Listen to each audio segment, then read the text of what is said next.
Shitty car, but we hit the road. Doesn't matter where we go and destination unknown. I don't care where the motor stops, cause when I want it, then I want it, yeah, I want it, you. For a while I've been trying a bunch of different cameras to try and decide which one I should have to replace my trusty A7 III. And I'll come out with it straight away. This is no clickbait. I actually bought the A7R V within probably 10 minutes of it being announced. But the question is why? I need a hybrid shooting camera, and earlier this year I got to try the A7 Mark IV, and I actually really liked it. Compared to my A7 III, it was a huge upgrade in terms of literally everything there was. And now with Sony implementing 10-bit color into all of their full frame cameras, I thought it would be the most perfect hybrid camera for me, but unfortunately it had some downfalls. And then a few weeks ago, Sony announced the A7R Mark V, and all them problems I had just vanished.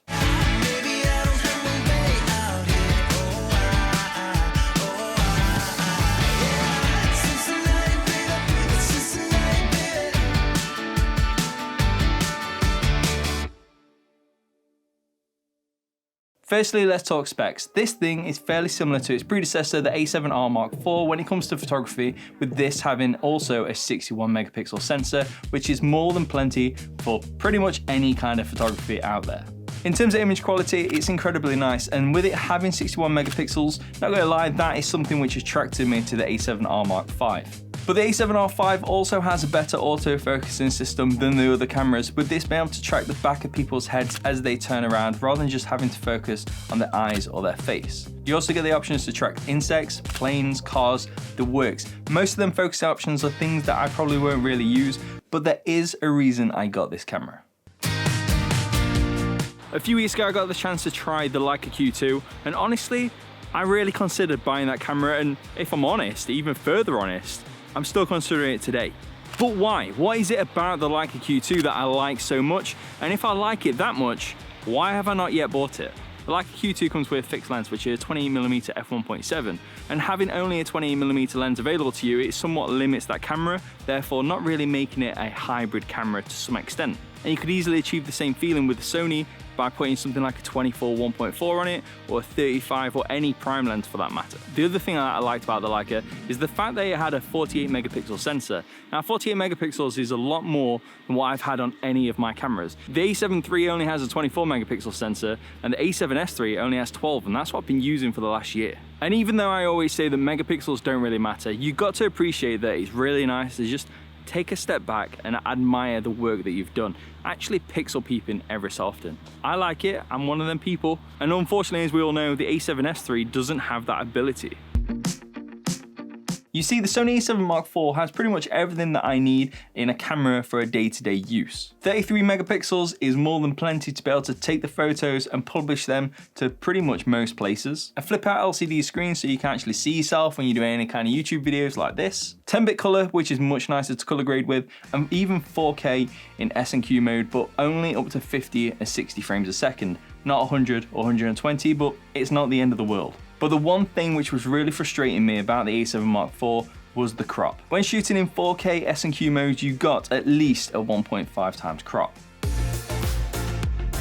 Now I'm all up for a crop. At the minute, my image is cropped in slightly because I'm shooting with the active stabilization, because I always do for my videos. And with that, it's giving me about 1.1 to 1.2 times crop, which at 16mm makes it more like 18 to 20mm. I never really noticed it, but admittedly, you notice it less when you're shooting on a wider angle lens, unlike if you're shooting, let's say, 135mm, add in a 1.1 times crop on that, you get a little bit more than just a few mil. Now, when it's a 1.5 times crop, that's a little bit too much for my liking, if I'm honest. And that's the thing, I needed a camera which fits my personal workflow. My main income as a photographer or videographer is weddings, and sometimes I have to shoot hybrid, so I do photography and videography all at the same time. And when I'm doing these weddings, I'm shooting at 35mm on one camera and 85mm on the other camera. Now, if you're having to use something like the A7 IV, and that gives you a 1.5 times crop if you're using S&Q mode, then a 35mm becomes more like a 55mm. And I don't really want to be doing that when you're working in enclosed spaces. You'd have to swap lenses or use a different lens entirely. Now the A7R V, when you're shooting in S&Q mode, does have a crop on it still. It's around about a 1.2 times crop, but it's nothing like a 1.5 times crop, and it's much more like the A7S III.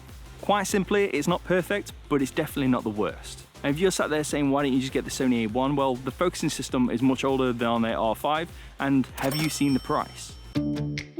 Now, fair enough, this camera, the A7R Mark V, isn't cheap. It's pretty expensive, it's up there at the same price as the A7S Mark III, but you do get a lot of camera for that. Admittedly, deep down, I do wish it had 100 or 120 frames a second in S&Q mode, even if it had a 1.5 times crop. But I understand why Sony haven't done that, because at that stage, you're kind of stepping on the toes of the Sony A1. And whilst we're on the subject of things that I don't like about the A7R Mark V, the first thing I noticed was actually the screen. Having this fancy 4D screen is really nice, really convenient to have, but it does feel a little bit flimsy. But this A7R Mark V, when it comes to videography and having the 10-bit color, is the perfect pairing with my A7S Mark III. And with this thing having over 5 times the amount of pixels, 60 frames per second, the new artificial intelligence focusing system, and I haven't even got onto the 8K video yet, and also the 16-bit external RAW video. Is the A7R Mark V truly the new hybrid camera to buy from Sony? How does it stack up against the low-light king that is the A7S III when it comes to video capability? And do all the new features that the A7R Mark V have